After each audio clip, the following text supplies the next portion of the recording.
সুধী দর্শকবৃন্দ, সবাইকে আমার চ্যানেলের পক্ষ থেকে স্বাগতম জানাই। আজকে আমি তোমাদের ক্লাস 12-এর থার্ড সেমিস্টারের পদার্থবিদ্যা বা ফিজিক্সের ইলেকট্রোস্ট্যাটিক্স বা স্থির তড়িৎ অধ্যায়ের আজকে আমার এই তৃতীয় পর্ব। এই স্থির তড়িৎ অধ্যায়ের তৃতীয় পর্বে আমরা বাকি যে জিনিসগুলো রয়েছে তোমাদের ইউনিট 1-এর যে অধ্যায়টি রয়েছে, যেখানে মূলত আজকে আমরা জানব আধানের তলমাত্রিক ঘনত্ব, তড়িৎ পর্দা, সূচিমুখের বিভিন্ন ক্ষরণ প্রক্রিয়া এবং বজ্র নিবারক বা বজ্র ব্রহ সম্পর্কে আমরা জানব। সম্পূর্ণ ভিডিওটি সম্পূর্ণ জ্ঞান লাভের জন্য দেখবে। যদি কোনো মতামত থেকে থাকে জানাতে ভুলবে না। সবাইকেই বলছি চ্যানেলটি সাবস্ক্রাইব করে পাশে থাকা বেল আইকনটি প্রেস করতে ভুলবে না। বন্ধুদেরকে অবশ্যই শেয়ার করে জানিয়ে দিতে ভুলবে না। চলো শুরু করা যাক আজকের নতুন পর্ব। আজকে আমরা পদার্থবিদ্যা ইলেকট্রোস্ট্যাটিক্স বা স্থির তড়িৎ অধ্যায়ের যদি পূর্বের ভিডিও না দেখে থাকো, তোমাদের এই ভিডিওর শেষে যে আইকন ফুটে উঠবে সেখান থেকে অথবা ডেসক্রিপশান বক্সের লিঙ্কে থেকে তোমরা পূর্বের ভিডিওগুলো দেখে নিলে তাহলে তোমাদের এই অংশটুকু বুঝতে তোমাদের সুবিধা হবে। তাই সবাইকেই বলবো, যারা প্রথম এই ভিডিওটি দেখছো তারা ইলেকট্রোস্ট্যাটিক্স অধ্যায়ের ইউনিট পার্ট 1 এবং পার্ট 2 দেখার পরে তারপরে এই অংশেতে এলে তোমাদের আরও বুঝে উঠতে সুবিধা হবে। এবারে চলে যাই মূল যে জিনিস। আমরা পদার্থবিদ্যা ইলেকট্রোস্ট্যাটিক্সের আজকে জানব আধানের পরিবাহীর বহিঃপৃষ্ঠে সর্বদা আধানের অবস্থান। আধান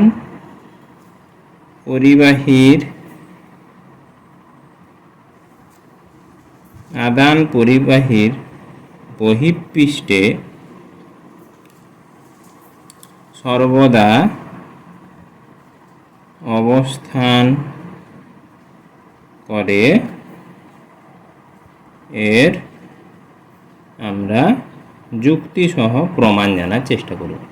তাহলে আধান সর্বদা বললাম পরিবাহীর, যে কোনো পরিবাহীর বহিঃপৃষ্ঠে অর্থাৎ বাইরের তলে অবস্থান করে, সেই সম্পর্কিত আমাদের প্রমাণ বা যুক্তি আমরা খাড়া করব। আমরা জানি যে সম আধান পরস্পরকে বিকর্ষণ করে। সম আধান কি করে? পরস্পরকে বিকর্ষণ করে। সম আধানের কাজ বিকর্ষণ করা। আর বিপরীত আধান কি করে? না, বিপরীত আধান পরস্পরকে আকর্ষণ করে। আমরা যদি ওই ধ্যান বা ওই জ্ঞানটুকু যদি এখানে কাজে লাগাই তাহলে সেখান থেকেই আমরা বলতে পারবো যে বহিঃপৃষ্ঠে কিভাবে আধানগুলো পরিবাহীর অবস্থান করছে। তাহলে সম আধান আমি যদি ভাবি যে পজিটিভ আধান আর একটি পজিটিভ আধানকে কি করে? বিকর্ষিত করে, বা তারা কি করে? একে অপরকে বিকর্ষণ করে। সেরকম নেগেটিভ আধানও কি করে? না, অপর নেগেটিভ আধানকে আমার কি করে? বিকর্ষণ করে। তাহলে যদি একটা কোনো পরিবাহী তখনই তড়িৎ পরিবহন করতে পারে তাতে যদি কি থাকে? না, মুক্ত ইলেকট্রন থাকে। তাতে কি থাকবে? মুক্ত ইলেকট্রন যদি থাকে তাহলে মুক্ত ইলেকট্রনের চার্জ কি? নেগেটিভ। তাহলে পরিবাহীতে আমি যদি একটা ধাতব পরিবাহী নিরেট হোক বা ফাঁপা হোক, সেই পরিবাহীটিতে যত ভেতরের দিকে যাবে তাহলে এই পরিবাহীর ভেতরে কি রয়েছে? না, মুক্ত ইলেকট্রন রয়েছে। মুক্ত ইলেকট্রনের প্রত্যেকটা চার্জ কি বললাম? নেগেটিভ। তাহলে প্রত্যেকটা মুক্ত ইলেকট্রন অপর একটা ইলেকট্রনকে কি করবে? না, ইলেকট্রন তাদের মধ্যে বিকর্ষিত করবে বা বিকর্ষণ করবে। তাহলে এই যে বিকর্ষণের হাত থেকে ইলেকট্রনগুলো রক্ষা পাবে সেই জায়গায় যেখানে কি হবে? ক্ষেত্রফলের পরিমাণ বেশি। যত আমরা পরিবাহীর, সে নিরেট হোক ফাঁপা হোক, যে কোনো পরিবাহীর ভেতরের অংশে, সেটা ধাতুর তৈরি হলে যত ভেতরের দিকে যাওয়া যায় তত তার কি হবে? ইলেকট্রনের মধ্যে বিকর্ষণ বল তত বেশি বৃদ্ধি পাবে। এই বিকর্ষণ বল কমানোর জন্য সমস্ত আধান বা ওই ইলেকট্রনগুলো পরিবাহীর সবসময় বাইরের বা উপরিতলে অবস্থান করে। তাহলে আমরা এখান থেকে প্রমাণ করতে পারলাম যে আধান পরিবাহী সবসময় বহিঃপৃষ্ঠে অবস্থান করবে। তার কারণ কি? সেখানে ক্ষেত্রফলটা অনেক বেশি, এই জন্য বিকর্ষণের পরিমাণটা অনেক কম হবে। এই জন্য যে কোনো আধান পরিবাহীর সবসময় বাইরের পৃষ্ঠে অবস্থান করবে। এরপরে আমরা জানব আধানের তলমাত্রিক ঘনত্ব। আধানের তলমাত্রিক ঘনত্ব। আধানের তলমাত্রিক ঘনত্বকে বলা হয় surface density of charge. Surface density of charge. তাহলে ঘনত্ব মানে কি না, ঘনত্ব মানে বোঝায় যে কতটা গাঢ় বা লঘু সেই পরিমাণটা বোঝাবে। আধানের তলমাত্রিক ঘনত্ব মানে একটা তলে, তাহলে তলটাকে সাধারণত ডিফাইন করা হয় বা তলটাকে সাধারণত আমরা সংজ্ঞায়িত করতে পারি ক্ষেত্রফল দ্বারা। তাহলে আধানের তলমাত্রিক ঘনত্ব সিগমা সমান হয় মোট আধানের চার্জ কিউ। এটা হচ্ছে মোট আধানের পরিমাণ বা মোট আমরা আধানের পরিমাণ বলতে পারি। আধানের পরিমাণ কিউকে আধানের পরিমাণ, এবং তলকে আমরা বললাম ক্ষেত্রফল এককে প্রকাশ করব, সেটাকে এ দ্বারা ডিফাইন করা হয়, সেটা হচ্ছে ক্ষেত্রফল। অর্থাৎ আমরা বলতে পারি আধানের তলমাত্রিক ঘনত্ব সমান কোনো তলে কতটা পরিমাণ আধান রয়েছে তার অনুপাতকেই বলা হয় আধানের তলমাত্রিক ঘনত্ব। এর আমরা যদি একক নির্ণয় করি, এসআই পদ্ধতিতে আধানের একক হচ্ছে কুলম্ব আর ক্ষেত্রফলের একক মিটার স্কোয়ার, তাহলে একে বলতে পারি কুলম্ব পার মিটার স্কোয়ার বা coulomb metre two the power -2। এভাবে এসআই পদ্ধতিতে একক। সিজিএস পদ্ধতিতে একক। সিজিএস পদ্ধতিতে আমরা জানি আধানের একক হচ্ছে ইএসইউ, তাহলে ইএসইউ আর ক্ষেত্রফলের একক সেমি স্কোয়ার, তাহলে ইএসইউ পার সেমি স্কোয়ার বা বলতে পারি ইএসইউ ইলেকট্রোস্ট্যাটিক্স ইউনিট সেমি to the power -2। Electrostatics unit সেমি টু দি পাওয়ার -2। তাহলে বোঝা গেল যে আমরা তলমাত্রিক ঘনত্বের একক সম্পর্কে জানলাম। এবারে তলমাত্রিক ঘনত্বেরকে আমরা জানবো কি, তলমাত্রিক ঘনত্বের আমরা জানবো হচ্ছে মাত্রা। তলমাত্রিক ঘনত্ব যদি সিগমাকে থার্ড ব্র্যাকেট দ্বারা প্রকাশ করা হয় তখন মাত্রা প্রকাশ করা হয়। তাহলে আধানের মাত্রা, আধানের সমান আমরা জানি কিউ সমান কি জানি, কিউ সমান হচ্ছে সি ইন্টু টি, বা যেখানে সিটা হচ্ছে চার্জের পরিমাণ এবং কিউ সমান এ ইন্টু টি। এ হচ্ছে অ্যাম্পিয়ার এবং তড়িৎ প্রবাহ মাত্রা এবং টি হচ্ছে তোমার সময়। তাহলে এখানে এই কিউর জায়গায় আমরা এটি বসাতে পারি। এ হচ্ছে অ্যাম্পিয়ারের মাত্রা, টি হচ্ছে সময়ের মাত্রা, বাই এখানে ক্ষেত্রফলের মাত্রা এল স্কোয়ার। তাহলে এই পুরো জিনিসটাকে M L T to the পাওয়ার দিয়ে যদি লেখা হয়, M to the power 0 T to the power M to the power 0 দুটো এল টু দি পাওয়ার নির্ভর করে। সেটা হলো পরিবাহীর আকৃতি, কেমন আকৃতির পরিবাহী তার ওই ক্ষেত্রফলের উপর নির্ভর করে, সেটা হলো পরিবাহীর আকৃতির উপর নির্ভর করবে। আর দ্বিতীয় জিনিসটা হচ্ছে ওই পরিবাহীর কাছে কোনো যদি সন্নিকর্ষস্থ কোনো বস্তু যদি উপস্থিত থাকে, ওই যে পরিবাহীর নিয়ে আমরা আধানের তলমাত্রিক ঘনত্ব নির্ণয় করছি, সেই পরিবাহীর কাছে যদি কোনো বস্তু থাকে, সন্নিকটস্থ কোনো বস্তুর উপস্থিতি, মানে কোন বস্তু আছে, কোনো বস্তুর যদি উপস্থিত থাকে, সেই উপস্থিত বস্তুর উপর নির্ভর করে আধানের তলমাত্রিক ঘনত্ব তার পরিবর্তন হতে পারে। এরপরে আমরা যে জিনিসটা জানবো সেটা খুবই গুরুত্বপূর্ণ, মনোযোগ সহকারে শুনবে। ভিডিওটি একটু লেন্দি হলেও ভিডিওটি কিন্তু তোমাদের খুবই উপযোগী, গুরুত্বপূর্ণ, এবং পরবর্তী ভিডিওতে আমি তোমাদের জন্য এই ইলেকট্রোস্ট্যাটিক্স অধ্যায়ের আমি এমসিকিউ প্রশ্ন উপস্থাপন করব। তাই সবাইকেই বলবো অবশ্যই চ্যানেলটি সাবস্ক্রাইব করে পাশে থাকা বেল আইকনটি প্রেস করতে ভুলবে না। নিত্য নতুন এরকম অনেক ভিডিও, অনেক বিশেষ এমসিকিউ পর্ব আসতে চলেছে এবং আসবে। এরপরে আমরা আহিত তীক্ষ্ণাগ্রস্ত পরিবাহীর ক্রিয়া বা সূচিমুখের ক্ষরণ সম্পর্কে, তার 3 ধরনের এই তলমাত্রিক ঘনত্বের উপর নির্ভর করে যে ক্ষরণ হয়, সেই ক্ষরণের আমরা 3টে বিশেষ পদ্ধতি রয়েছে, সেই পদ্ধতি সম্পর্কে জানব। আহিত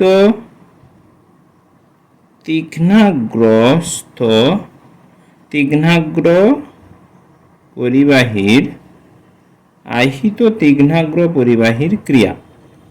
আহিত তীক্ষ্ণাগ্র পরিবাহীর ক্রিয়া সম্পর্কে জানলে এর বা যাকে বলা হয় সূচিমুখের ক্রিয়া, সূচিমুখ পরিবাহীর ক্ষরণ ক্রিয়া।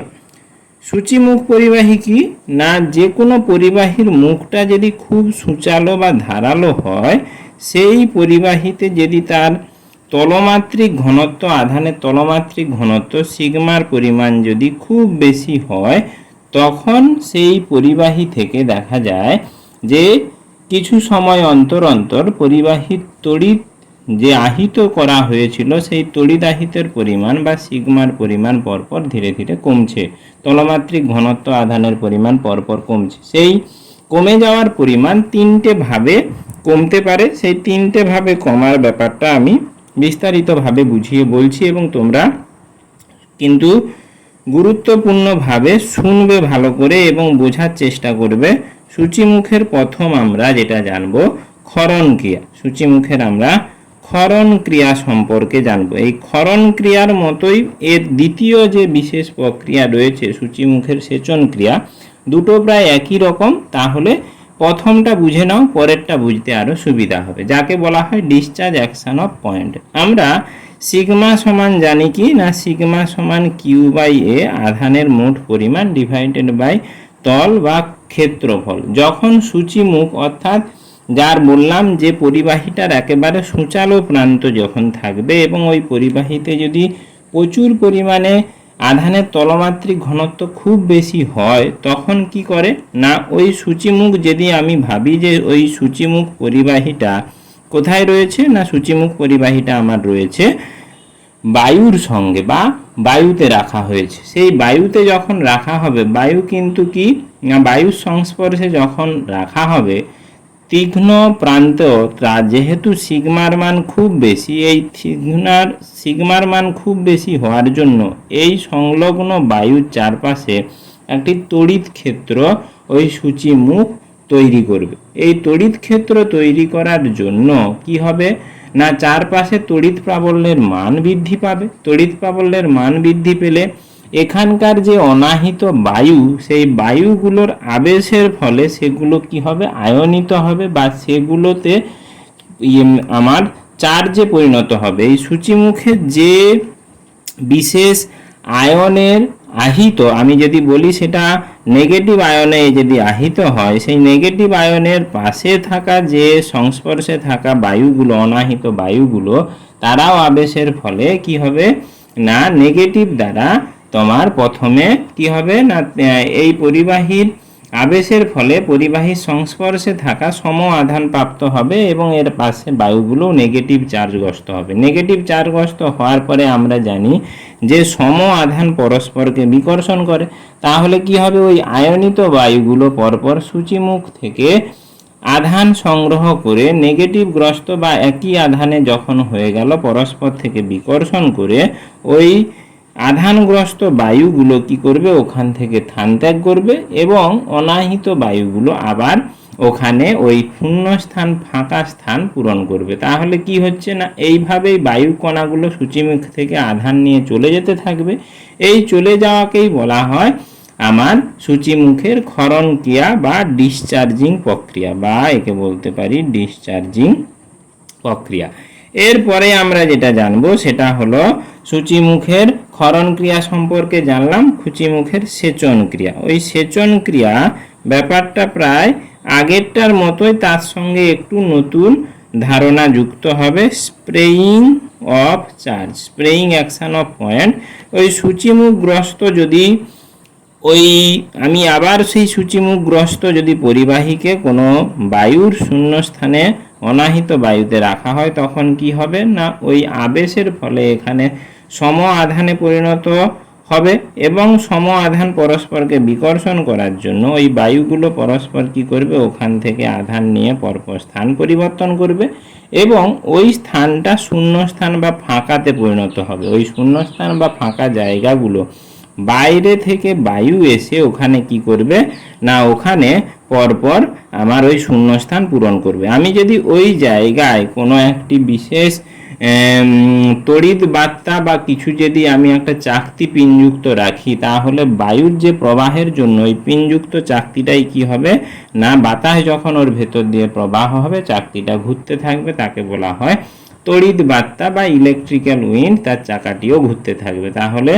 এইভাবে যে পরপর পরিবাহীর চারপাশে বা এই সূচিমুখগ্রস্ত অধিক তড়িৎ আধানযুক্ত তলমাত্রিক ঘনত্বযুক্ত পরিবাহীর চারপাশে একটা বায়ুর চলাচল শুরু হবে, একেই বলা হয় সেচন ক্রিয়া বা সেচন ক্রিয়ার মাধ্যমে তার চার্জ পরপর কি হবে কমতে থাকবে বা আধানের তলমাত্রিক ঘনত্ব পরপর কমতে থাকবে। এরপরে যে বিশেষ প্রক্রিয়ার মাধ্যমে এই আধানের পরিমাণ কমতে থাকে বা বাড়তে থাকে, সেই বিশেষ প্রক্রিয়াটার নাম হচ্ছে আধান সংগ্রাহক রূপে সূচিমুখ। আধান সংগ্রাহক রূপে সূচিমুখ। আধান সংগ্রাহক সূচিমুখের ব্যাপারটা কি না আধান সংগ্রাহক রূপে সূচিমুখের ব্যাপারটা হচ্ছে এখানে যে সূচিমুখ যুক্ত আমি পরিবাহীটি নিলাম, সেই সূচিমুখযুক্ত পরিবাহীটি কিন্তু অনাহিত অর্থাৎ এখানে কোনো কিন্তু চার্জ নেই। এর পাশে যদি কোনো একটা আহিত আমি বস্তু আনি, কোনো একটা আহিত যদি পরিবাহী বা আহিত কোনো বস্তু যদি আনি, তখন কি হবে না তখন দেখা যায় যে আবেশের ফলে আবেশের জন্য প্রথমে কি হবে না এর সামনের প্রান্তে আবেশজনিত এখানে সূচিমুখের যেটা সম্মুখস্থ প্রান্ত সেখানে কি হবে নেগেটিভ চার্জে পরিণত হবে, এবং এর বিপরীত প্রান্তে যেটা সেখানে কি হবে বিপরীত আধান বা এই যে তড়িৎগ্রস্ত যে বস্তুটা রাখা হয়েছে সেই আধানটা বিপরীত প্রান্তে তৈরি হবে। যখন এখান থেকে ওই তড়িতাহিত বস্তুটি সরিয়ে নেওয়া হবে, সেই ক্ষরণ ক্রিয়ার ফলে এখানকার নেগেটিভ চার্জ পরপর কি হবে না ওখান থেকে সরে যাবে। সরে যাওয়ার ফলে কি হবে না ওই পজিটিভ চার্জ পরপর পুরো পরিবাহীটাতে যে পজিটিভ চার্জ দ্বারা আবেশায়িত হয়েছিল সেই পজিটিভ চার্জ ওই সূচিমুখের চারিদিকে ছড়িয়ে পড়বে এবং পরিবাহীটি আহিত বস্তুর থেকে এইভাবে পরপর আধান সংগ্রহ করবে।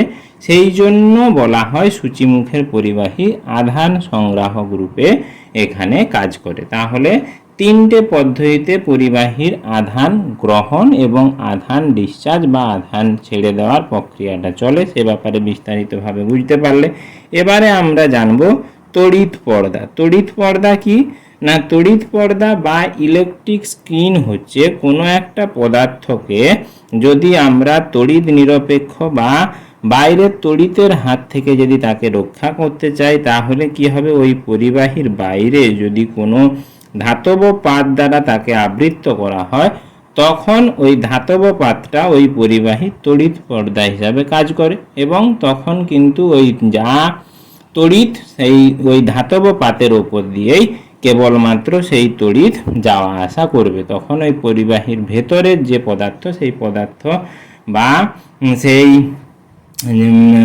তৈরি করা যে জিনিস সেই ধাতু জিনিসের উপরে কিন্তু তড়িতের কোনো প্রভাব পড়বে না, একেই বলা হয় তড়িৎ পর্দা। এরপরে আমরা যেটা জানবো সেটা হলো খুবই একটি ইন্টারেস্টিং জিনিস, সেটা হলো বজ্রবহ বা যাকে বলা হয় বজ্র নিবারক বা বলা হয় বজ্র নিবারক। বজ্রবহ বা বজ্র নিবারকের বা একে বলা হয় লাইটিং কন্ডাক্টর বা লাইটিং অ্যারেস্টর। এই বজ্রবহ বা বজ্র নিবারক জানার আগে আমরা বজ্রপাত কিভাবে হয় সে ব্যাপারে বিস্তারিতভাবে আমাদেরকে জানতে হবে। বজ্রপাত দু ধরনের হয়। বজ্রপাত ক ধরনের হয়? বজ্রপাত দু ধরনের হয়। একটাকে বলা হয় বজ্র এবং সেখান থেকে যে শব্দ হয় তাকে বলা হয় বজ্রনাদ, আর একটাকে বলা হয় বজ্রপাত। একটাকে বলা হয় বজ্রপাত। এবং এই বজ্রপাত এবং বজ্রনাদ দুটো ব্যাপারটা আগে ভালো করে জানি। বজ্রপাত তাহলে কত রকমের হয়? বজ্রপাত দু ধরনের হয়। বজ্রপাত ওই যে বললাম একটাকে বজ্রপাত বলা হয় আর একটাকে বজ্র বলা হয়, দুটোতেই কিন্তু সমান পরিমাণ শব্দ উৎপন্ন হয়। এবারে ব্যাপারটা কি হয়, বজ্রনাদ কি না, মেঘের মধ্যে যদি কোনো একটা পজিটিভ তড়িৎগ্রস্ত আর একটা নেগেটিভ তড়িৎগ্রস্ত মেঘ, ওই নেগেটিভ তড়িৎগ্রস্ত থেকে তড়িৎ যদি পজিটিভ তড়িৎগ্রস্ততে তড়িৎ স্থানান্তরিত হয়, তখন যে ব্যাপারটা হয়, তখন কি হয়, একটি তীব্র বিদ্যুৎ স্ফুলিঙ্গ এক মেঘ থেকে অন্যদিকে মেঘে যায় এবং তার ফলে কি হয় না, প্রচুর পরিমাণে তাপের উৎপন্ন হয়। ওই তাপ উৎপন্নের ফলে বায়ু স্তর কি হয়, প্রচুর পরিমাণে সম্প্রসারিত হয় এবং পাশে থাকা বায়ুস্তর সে কি হয়, কুঞ্চিত এবং সম্প্রসারিত হওয়ার জন্য ওখানে কি হয়, বিকট শব্দ তৈরি হয়। সেই শব্দকে বলা হয় সংকোচনের জন্য বজ্রনাদ, এবং তখন আলোর ঝলকানি আকাশে দেখতে পাওয়া যায়। এটা হলো বজ্রনাদ এবং বজ্র তাকে বলা হয়, অর্থাৎ মেঘে মেঘে যদি তড়িৎ স্থানান্তর হয় তখন বলা হয় বজ্র। এবারে যদি মেঘে প্রচুর পরিমাণে তড়িৎগ্রস্ত হয়ে রয়েছে এবং সেই মেঘ কোনো বাড়ি বা ছাদ বা গাছের ওপর দিয়ে, তখন কি হচ্ছে, পৃথিবী পৃষ্ঠ এবং মেঘের মধ্যে তীব্র তড়িৎ বিভবের জন্য ওই মেঘ থেকে তড়িৎ গাছের মাধ্যম দিয়ে বা বাড়ির ওপর বা কোনো বিশেষ চূড়াযুক্ত জায়গার ওপর দিয়ে তড়িৎ ক্ষরণের ফলে পৃথিবীতে সেই তড়িৎ চলে আসে, তখন যে ব্যাপারটা তৈরি হয় তখন তাকে বলা হয় বজ্রপাত। ওই তীব্র তড়িৎ বা প্রচুর পরিমাণ চার্জযুক্ত তড়িৎ খুব কম সময়ের মধ্যে ঘরবাড়ি বা গাছপালার উপরে আহিত হয়, তখন উচ্চ বিভব পার্থক্যের জন্য যে তড়িৎ মোক্ষম বা তড়িতের অগ্নিস্ফুলিঙ্গর সঙ্গে পৃথিবীতে আসে তাকেই বলা হয় বজ্রপাত। এই বজ্রপাত নিবারণের জন্য আমরা বজ্র নিবারক বা বজ্রবহ সম্পর্কে জানব। তাহলে বজ্রপাত দু ধরনের হয়, একটা বজ্র যেটা মেঘে মেঘের সঙ্গে তড়িৎ স্থানান্তরের জন্য ঘটে থাকে, আর একটা মেঘ থেকে সরাসরি পৃথিবী পৃষ্ঠে তড়িৎ স্থানান্তরের জন্য হয়ে থাকে, তাকেই বলা হয় বজ্রপাত। এবারে আমরা এই বজ্রপাত বা বজ্র নিবারকের কাজ কি সে সম্পর্কে জানব। বজ্র নিবারকের কাজ কি না, বজ্র নিবারকের কাজ সাধারণত সে যে পাতটি থাকে, এটা বাড়ি যদি হয়, বাড়ির ভূমিপৃষ্ঠে একটি পিতলের পাত থাকে। এই পাতটা কিসের, পিতলের, এটা তোমাদের শর্ট প্রশ্ন পড়ে, পিতলের পাত। এই পিতলের পাতের মুখাগ্নে সূচির মতো করা থাকে বা ত্রিশূল আকৃতি করা থাকে, সূচি ছিদ্রের মতো, যেটা সূচি যে মুখ পরিবাহী সেই পরিবাহীর মতো কাজ করে। এই ব্যাপারটা কি করা হয় না, উঁচু বাড়িতে বজ্র নিবারক লাগানো হয়। যে বজ্র নিবারকটি তৈরি হয় সেটা পিতল ধাতুর যুক্ত এবং পিতল ধাতুর শেষ প্রান্তটি বাড়ির অবস্থিত শেষে মাটির গভীরে প্রবেশ করানো থাকে বা মাটির গভীরে প্রবেশ করানো হয়, যাতে খুব তাড়াতাড়ি তড়িৎ, যদি কোনো কারণবশত বজ্রপাত হয়, সেই বজ্রপাতের তড়িৎ মাটিতে সরাসরি মিশে যেতে পারে। এবারে ব্যাপারটা কি, বজ্র নিবারক বলেছি, এখানে কিন্তু বজ্রপাত যাতে না হয় সেই আটকানোর ব্যাপারটা এখানে ঘটে। এবারে ব্যাপারটা বোঝার চেষ্টা করি। আমি যদি তীব্র তড়িৎগ্রস্ত তীব্র নেগেটিভ চার্জযুক্ত মেঘ যখন এই বাড়ির ওপর দিয়ে বা ছাদে বা অনেক উঁচুতে যখন ঘোরাফেরা করে, তখন কি হয় না, যখন এই বজ্র নিবারকের সূচিমুখের কাছাকাছি আসে, আবেশজনিত কারণে কি হয় না, সূচিমুখের এই প্রান্তে, সূচিমুখের একবারে সূচালো প্রান্তে কি হবে না, পজিটিভ তড়িৎগ্রস্ত হবে এবং একবারে পিতলের শেষের দণ্ডে নেগেটিভ তড়িৎগ্রস্ত বা সম আধান আবেশের জন্য হবে। এবং এই নেগেটিভ তড়িৎগ্রস্ত হওয়ার জন্য, যেহেতু পৃথিবী পৃষ্ঠে রয়েছে পৃথিবী অনাহিত নিস্তড়িৎ, পৃথিবীতে ওই চার্জ চলে যাবে। এইবারে এই যে পজিটিভ তড়িৎগ্রস্ত যে মুখগুলো বজ্রপাতের সূচিমুখে যখন পজিটিভ তড়িৎগ্রস্ত হলো, এই পজিটিভ তড়িৎগ্রস্ত হওয়ার পর কি করে না, ওর আশেপাশে সূচিমুখের ক্ষরণ ক্রিয়ার জন্য আশেপাশের বায়ুগুলোকে ও কি করবে, পজিটিভ চার্জযুক্ত করবে। পজিটিভ চার্জযুক্ত করার জন্য ওর আশেপাশে যে মেঘগুলো নেগেটিভ চার্জযুক্ত ছিল, সেই নেগেটিভ চার্জ এবং পজিটিভ চার্জ পরস্পরকে আকর্ষণ করবে। আকর্ষণ করার ফলে কি হবে, একে অপরের মধ্যে প্রশমিত চার্জ হয়ে যাবে বা চার্জ নিউট্রালাইজেশন হয়ে যাবে। নিউট্রালাইজেশন যখনই চার্জ হয়ে যাবে, ওই পৃথিবী পৃষ্ঠের মধ্যে এবং মেঘের যে তীব্র তড়িৎ বিভব ছিল, সেই তড়িৎ বিভবের পরিমাণ কমে যাবে। কমে গেলে কি হবে না, তখন বজ্রপাত আর ওই বাড়িতে হবে না, বা ওই বাড়ির উপর আর বজ্রপাত হওয়া সম্ভব নয়, যেহেতু ওখানে তড়িৎ বিভবের পার্থক্যের পরিমাণ খুব কম। তাহলে এইভাবে কিন্তু বজ্র নিবারক কি করে, বজ্রপাতের হাত থেকে রক্ষা করে। আমরা জানি প্রত্যেকেই বজ্রপাত কিরকম ভয়ানক এবং দুর্ঘটনাপূর্ণ এবং কত রকমের বিভিন্ন ধ্বংসাত্মকমূলক কাজ করতে পারে। তাহলে তোমরা প্রত্যেকেই বুঝতে পারলে। আজকে এইখান পর্যন্তই। পরবর্তী সময়ে আবার একটি নতুন ভিডিও নিয়ে কিছু দিনের মধ্যে বা কিছু সময়ের মধ্যে আবার হাজির হচ্ছি। ততদিনের জন্য ধন্যবাদ, নমস্কার।